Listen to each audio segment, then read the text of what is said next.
How do I deal with a sensitive girlfriend who blows up at things I say?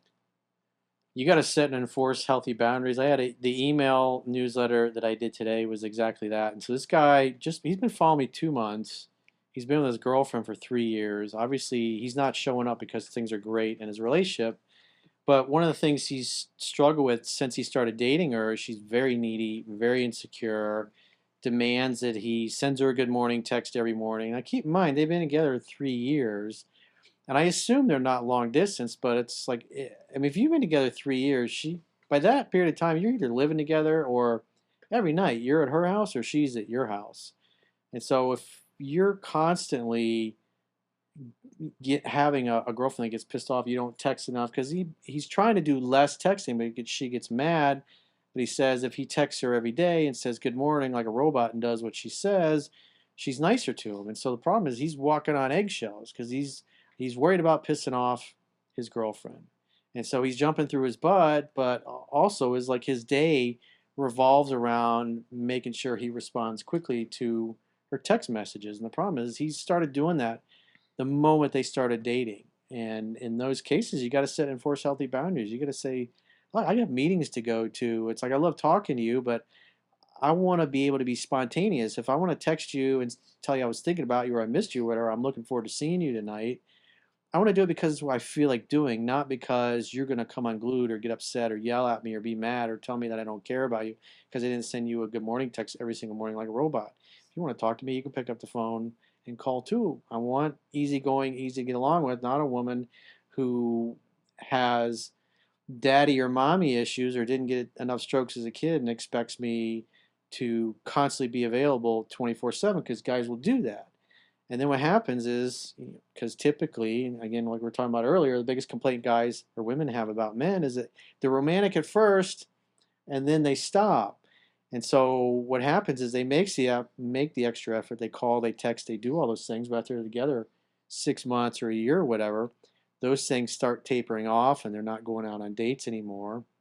And so from the emailer that I was doing the video newsletter, there's obviously a level of intimacy and connection that she feels she's missing. But because he's 3 years down the road and trying to back off from a needy, neurotic girlfriend that whose behavior he's enabled, it's really hard for him to do it at this point because he has trained her that he will drop what he's doing to text her.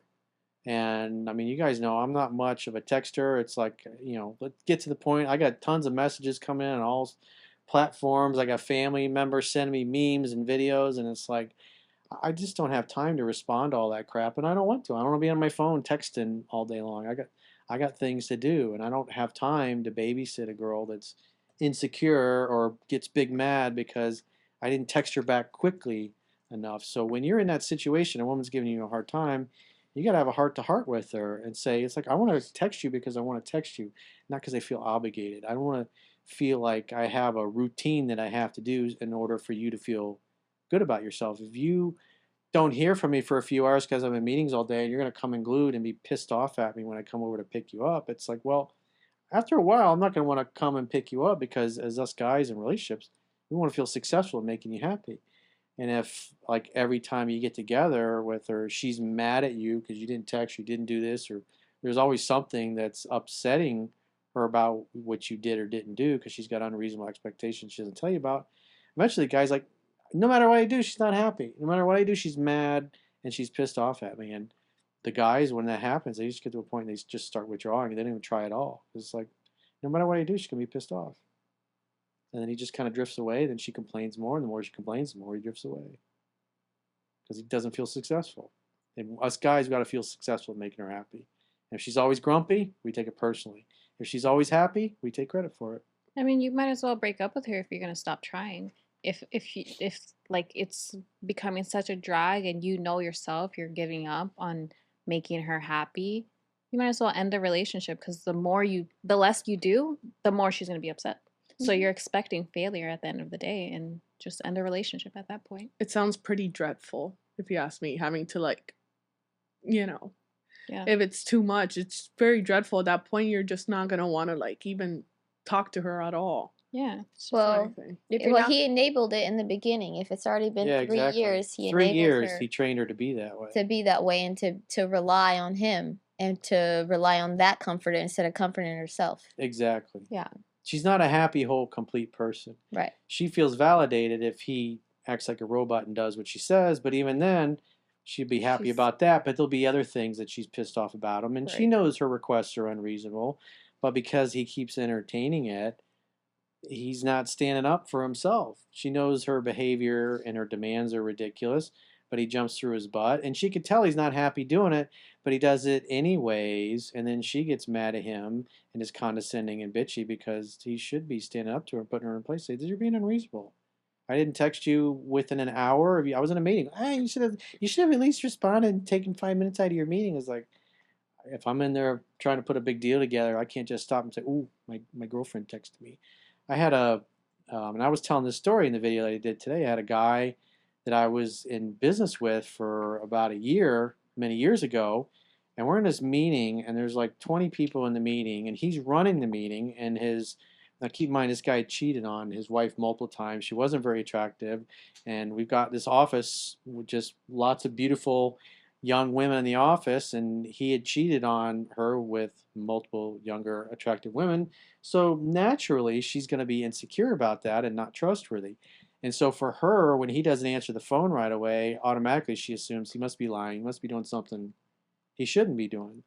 And so she was calling, and he just would press the button and send it to voicemail. She'd call right back, same thing. And after the third or fourth time, he's like, "Are you okay? Is there an emergency?" She's like, "Oh no, I just want to see how you were doing. How's your day going, honey?" And he's like, "I'm in a meeting. I'm running a meeting right now." But it was just constant. But because he's such a pleaser and he's trying to make up for the fact that he cheated on her multiple times, he's jumping through his butt to keep her from going ballistic and being upset. Because then when he gets home, she's been waiting all day to get on him about it, and he's just like, "I don't want to piss my wife off." So they become pleasers, and he puts up with the neurotic behavior, and no dude wants to deal with that.